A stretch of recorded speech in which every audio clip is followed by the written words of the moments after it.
बोलायचे आहे.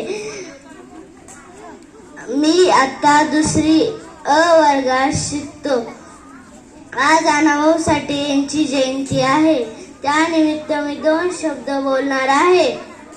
अण्णाभाऊ साठे यांचा जन्म वाटेगाव, जिल्हा सांगली येथे झाला. अण्णाभाऊ साठे यांनी फक्त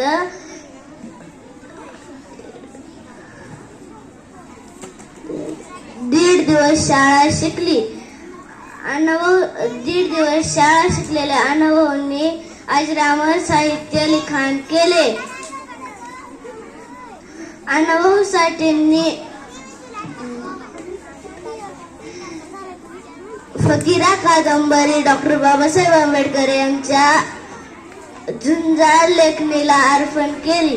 छत्रपती शिवाजी महाराजांची कीर्ती रशियामध्ये जाऊन सांगणारे पहिले शिवशाहीर